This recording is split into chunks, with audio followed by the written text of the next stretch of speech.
आभाळाने ढगांना अलगद कुशीत घ्यावे, ढगांनीही थेंबांना थपकत खुशीत न्यावे.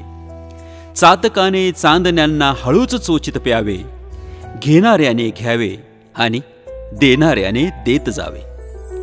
अशी आभाळाची माया असलेली माणसे जेव्हा आपल्या आयुष्यात येतात तेव्हा नक्कीच आपल्या मागच्या जन्माची कर्म आणि जन्मदात्यांची केलेली सेवा हीच खरी देवमाणसांच्या सहवासाची ओळख. अशाच एका देवमाणसाचा सहवास संपूर्ण पाटकर परिवाराला लाभला आणि त्या देवमाणसाचा सहवास अनुभवायला मिळाला. आप्पा पाटकर. पाटकर आप्पा. पाटकर आप्पांचं नाव निघालं की चेहऱ्यावर स्मित हास्य, मृदू स्वभाव, काळजीवाहू डोळे आणि आधारासाठी सदैव पुढे होणारे हात, असे आभाळासारखे व्यक्तिमत्व म्हणजे आप्पा पाटकर. आप्पांचा जन्म 7 जानेवारी 1934 रोजी धुळे जिल्ह्यातील आर्वी येथे झाला. आप्पांचे वडील कैलासवासी झिपरू तानाजी पाटकर आणि आई कैलासवासी जानकाबाई झिपरू पाटकर या दाम्पत्याच्या घरी 2 नंबरचे अपत्य म्हणून आप्पांचा जन्म झाला. आप्पांसह 4 मुले आणि 3 मुली अशा गोकुळात कैलासवासी झिपरू तानाजी पाटकर यांच्या आनंद आणि सुखाला पारावर नव्हता. पेशाने शेतकरी आणि जेमतेम असलेली आर्थिक परिस्थिती अशा अवस्थेत हा संपूर्ण कुटुंब कबिला सांभाळताना खरं तर आप्पांच्या आईवडिलांची तारेवरची कसरत व्हायची. पण मुले थोडी मोठी होताच हाताशी आली आणि शिक्षणासोबतच आपल्या आईवडिलांना मदत करू लागली. आप्पांचे मोठे बंधू काशीनाथ झिपरू पाटकर यांनी शेवटपर्यंत वडिलांच्या खांद्याला खांदा लावून आपल्या घरची शेती सांभाळली आणि अहोरात्र मेहनत घेऊन बागायत फुलवले. तर 2 नंबरच्या आप्पांनी 40 गावी आपल्या आत्याच्या घरी 40 गावच्या AB हायस्कूलमध्ये शिक्षण पूर्ण केले. आप्पांचे संपूर्ण बालपण हे त्यांच्या आत्याच्या घरी म्हणजे 40 गाव येथेच झाले. लहानपणापासूनच आप्पांना वाचनाची आणि अध्यात्माची आवड असल्याने त्यांनी शिक्षक होण्याचा निर्णय घेतला आणि शिक्षक होण्यासाठी ज्याही परीक्षा द्याव्या लागतील त्या सर्व परीक्षा आप्पांनी उत्तम मार्काने उत्तीर्ण केल्या आणि 1956 मध्ये धुळे जिल्ह्यातील गोंदूर या ठिकाणी प्राथमिक शिक्षक म्हणून आप्पा नोकरीस रुजू झाले. आप्पा नोकरीस रुजू झाले असले तरीही त्यांच्यातला विद्यार्थी काही गप्प नव्हता. त्यांना हिंदी भाषेची आवड असल्याने त्यांनी हिंदी भाषेच्या अनेक स्तरांवरच्या परीक्षा देऊन हिंदी भाषेच्या अभ्यासक्रमात त्यांनी विशेष प्रावीण्य मिळवले होते. त्यामुळेच पुणे विद्यापीठाने हिंदी भाषेचे अधिकृत शिक्षक म्हणून आप्पांना मान्यता दिली होती. आप्पांनी त्या काळी शैक्षणिक चळवळीत हिंदीचा प्रसार आणि प्रचार करून हिंदी भाषेला उत्तर महाराष्ट्रात विशेष असे स्थान मिळवून दिले होते. हिंदीसोबतच आप्पांचे इंग्रजीवरही प्रभुत्व होते. त्यामुळेच आप्पा 5वी आणि 7वीच्या वर्गांना इंग्रजी विषय शिकवायचे. ज्या घरात कर्ता सुसंस्कृत त्या घरातला प्रत्येक प्रतिनिधी सुसंस्कृतच असतो, कारण त्याच्यावर झालेले संस्कार हे शेवटपर्यंत आपल्या सोबतच असतात. याच संस्कारांची साधना म्हणून आप्पांच्या आयुष्यात त्यांची जीवनसंगिनी ही तेवढीच सुसंस्कृत लक्ष्मी आली. 40 गावमधील सुप्रसिद्ध व्यक्तिमत्व कैलासवासी नरहर जयराम कोतकर यांची ज्येष्ठ कन्या कुसुमताई यांच्यासोबत 1955 मध्ये आप्पांचा विवाह मोठ्या थाटामाटात झाला आणि कुसुमताईंच्या रूपाने आप्पांच्या आयुष्यात खरा जोडीदार लाभला. भक्तीला जशी भक्ताची जोड असते त्याचप्रमाणे आध्यात्मिक व्यक्तीला भेटणारा जोडीदार देखील आध्यात्मिकच लाभत असतो. कुसुमताईंचा स्वभावही आध्यात्मिक सेवेचा असल्याने आप्पा आणि ताई म्हणजे साक्षात विठुनामाच्या गजरातला टाळमृदुंग झाले. नंतर आप्पांनी आपले आईवडील, मोठे बंधू व त्यांचे कुटुंब यांच्याकडे जाता यावे म्हणून त्यांनी आर्वी जवळील 3 किलोमीटर अंतरावर मोघन येथे बदली केली व शेवटपर्यंत मोघनलाच वास्तव्यास राहिले. 1972-73 मध्ये वडील व आईच्या निधनानंतर आप्पांनी LICचे विमा प्रतिनिधी म्हणून काम सुरू केले. त्यावेळी आप्पांच्या सोबत आप्पांचे 4 नंबरचे लहान बंधू नाना उर्फ नारायण झिपरू पाटकर हे शिकायला होते. आप्पा आणि वहिनींचे मिळणारे मार्गदर्शन नानांना आयुष्यात पावलोपावली हिताचे ठरत होते. आपले शिक्षण पूर्ण करून नाना कृषी अधिकारी झाले आणि कृषी अधिकारी म्हणूनच सेवानिवृत्त होऊन आज आपले आयुष्य कुटुंबासोबत आनंदात जगत आहे. तर आप्पांचे 3 नंबरचे बंधू कैलासवासी वसंत झिपरू पाटकर हे देखील आपल्या भावांच्या पावलांवर पाऊल ठेवून शिक्षक झाले आणि प्राथमिक शिक्षक म्हणून आपले संपूर्ण आयुष्य शिक्षण सेवेला दिले. परंतु नियतीच्या मनात वेगळीच कालवाकालव झाली आणि त्याच काळात कैलासवासी वसंत झिपरू पाटकर यांचे निधन झाले. आयुष्यातले सर्वात मोठे दुःख म्हणजे आपल्यापेक्षा वयाने लहान बंधूंना खांदा द्यावा लागणे. परंतु येणाऱ्याने यावे त्याच्या आयुष्याचे जेवढे क्षण मिळाले ते घ्यावे आणि पुन्हा आत्म्याच्या स्वाधीन होऊन देहाचा त्याग करून पुढच्या जन्माच्या योनीत जावे.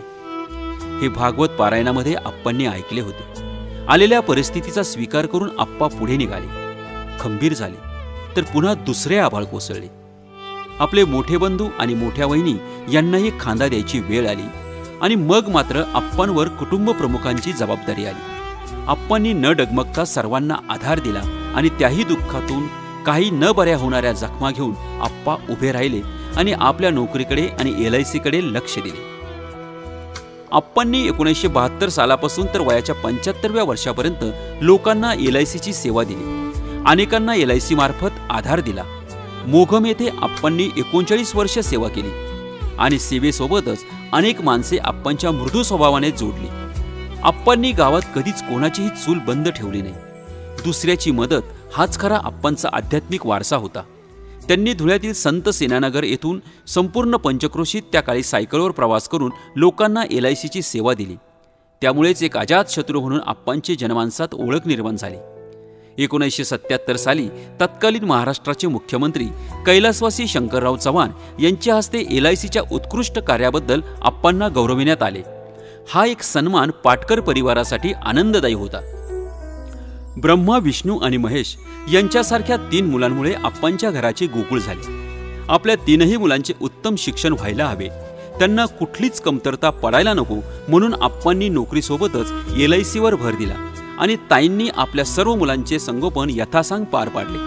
आज आप्पांचे 3ही मुले उच्च विद्याविभूषित असून आप्पांचे मोठे चिरंजीव दिलीप आबा हे नुकतेच BSNL मधून सेवानिवृत्त होऊन आपल्या वडिलांकडून मिळालेला आध्यात्मिक वारसा पुढे चालवत आहे. तर आप्पांचे दुसरे चिरंजीव प्रदीप तात्या आणि त्यांच्या पत्नी दोघेही आज प्राथमिक शिक्षक म्हणून सेवानिवृत्त झाले आहेत. तर आप्पांचे 3 नंबरचे चिरंजीव संजय दादा पाटकर हे नाशिकमधील ख्यातनाम बांधकाम व्यावसायिक आहे.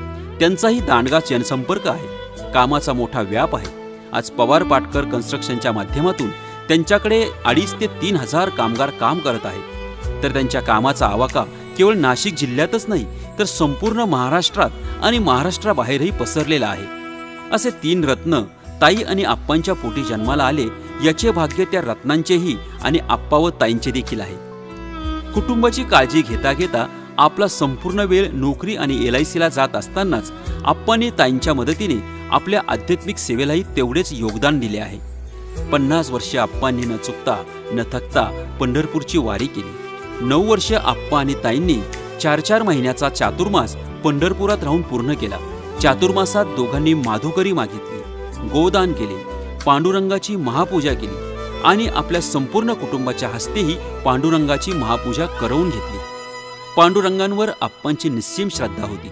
त्यामुळेच आप्पांनी वयाच्या 90 वर्षापर्यंत पांडुरंगाची सेवा केली. त्यामुळेच पांडुरंगाची कृपा संपूर्ण पाटकर परिवारावर अविरत होती आणि यापुढेही राहील. हाच आप्पांच्या सेवेचा आशीर्वाद पांडुरंगाकडून आहे. 2016 मध्ये पंढरपुरात आपल्या संपूर्ण परिवाराला घेऊन आप्पांनी गाथा पारायण सोहळ्याचे यजमानपद स्वीकारले आणि तेव्हापासून आजतागायत न थांबता दरवर्षी पंढरपुरात गाथा पारायण सोहळा मोठ्या उत्साहात साजरा केला जातो.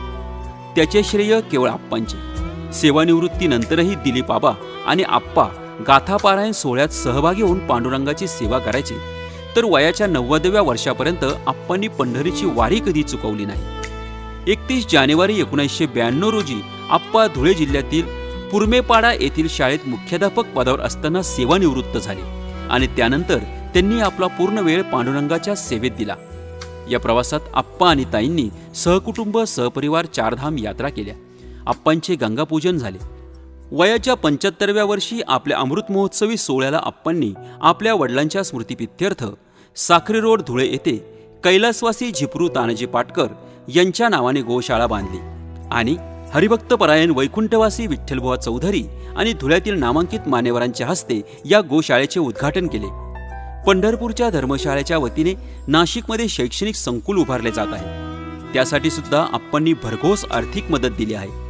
तर पंढरपूर धर्मशाळा आणि पैठण धर्मशाळेला देणगी रूपाने आप्पांच्या नावाने एक हॉल सुद्धा दिला आहे. बेटावद येथील कुलस्वामिनी माता ट्रस्टवर आप्पा असून तिथेही आप्पांनी भरघोस देणगी देऊन 35 वर्षापासून आप्पा तिथले विश्वस्त होते आणि आता ते ट्रस्टचे अध्यक्ष म्हणून काम बघत होते. ट्रस्टचे काम जोरात सुरू असून पुढील काम लवकर आबा पाटकर यांच्या माध्यमातून पूर्णत्वास येत आहे. आप्पांनी दिलेल्या सेवेपोटी समाजाने वेळोवेळी आप्पांच्या सेवेची दखल घेऊन त्यांना सन्मानित देखील केले आहे. नाशिकमधील सातपूर लाडशाखीय वाणी समाजातर्फे जिजाऊ माता समाजभूषण पुरस्कार, नोकरीत असताना अनेकदा आदर्श शिक्षक पुरस्कार, तर LIC मध्ये असताना तत्कालीन मुख्यमंत्री कैलासवासी शंकरराव चव्हाण यांनी मुंबईच्या ओबेरॉय हॉटेलमध्ये आप्पांना विशेष पुरस्कार देऊन सन्मानित करण्यात आले. या व्यतिरिक्त आप्पांचा गंगापूजन सोहळा, सहस्त्रचंद्र दर्शन सोहळा, वयाच्या 80व्या वर्षानंतर शरीरातील गात्र शिथिल होतात त्यांना पुन्हा ऊर्जित अवस्था येण्यासाठी सर्व आध्यात्मिक विधी आप्पांचे करून घेतले आहे. तसेच आप्पांनी देशविदेशात देखील पर्यटनाचा आनंद घेतलेला आहे. सोबतच 16 कुलस्वामिनी मातेच्या दर्शनाचा आप्पांनी आपल्या सर्व परिवारातील सदस्यांना स्पेशल बस करून लाभ घडवून आणला आहे. आप्पांनी याच आध्यात्मिक शक्तीच्या जोरावर कधीही मेडिकलची गोळी खाली नाही की इंजेक्शन घेतले नाही. म्हणून वयाच्या 91वा वाढदिवस आप्पांनी आपली सर्व मुले, 3 सुना, 7 नातवंडे, पतवंडे, नात जावाई, नातू, पणती या पुढच्या 3 पिढ्यांसोबत मोठ्या उत्साहात पार पाडला. 3 नातींच्या लग्न सोहळ्याचा आनंद आप्पांनी घेतला आहे. आप्पा नेहमी आपल्या नातू आणि पणतूंमध्ये हरवून जायचे. आता कुठेतरी थांबायला हवं हेच मनोमन आप्पांना वाटायचे. त्यामुळे हळूहळू आप्पांनी अन्नत्याग केला आणि फक्त चहावर राहू लागले. सदैव हसतमुख, शांत आणि परिस्थिती कितीही परीक्षा बघणारी असली तरी आप्पा शिक्षक असून एखाद्या विद्यार्थ्याप्रमाणे परिस्थितीच्या परीक्षेचा पेपर सहज हसत हसत सोडवायचे.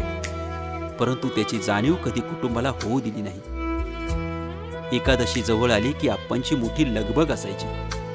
अशाच या एकादशीपूर्वी आप्पांनी आपल्या सर्व कुटुंबाला डोळे भरून बघून घेतले. आपल्या वयाची 91 वर्ष पूर्ण करून आपल्या पुढच्या सर्व पिढ्या पांडुरंगाच्या कृपेने स्थिरस्थावर आहे याचे समाधान आणि पांडुरंगाच्या कृपेपोटी असलेले आप्पांच्या मनातली कृतज्ञता यामुळे पांडुरंगानेही आपला निस्सीम भक्त ओळखला आणि अलगद कुठलीही हालापेष्टा व्याधी न देता आप्पांना आपल्या सेवेसाठी साक्षात वैकुंठात बोलावले. आणि दिनांक 22 जून 2025 रोजी आप्पांनी या भूतलावरचा शेवटचा श्वास घेऊन देहाचा त्याग करून वैकुंठात विलीन झाले. तुम्ही जरी आज शरीराने आमच्यात नसले तरी तुमचे शब्द, तुमचे संस्कार, तुमची शिकवण आणि तुमचे आदर्श आम्ही सदैव जपण्याचा प्रयत्न करू. हीच संपूर्ण परिवाराकडून आपणास भावपूर्ण श्रद्धांजली.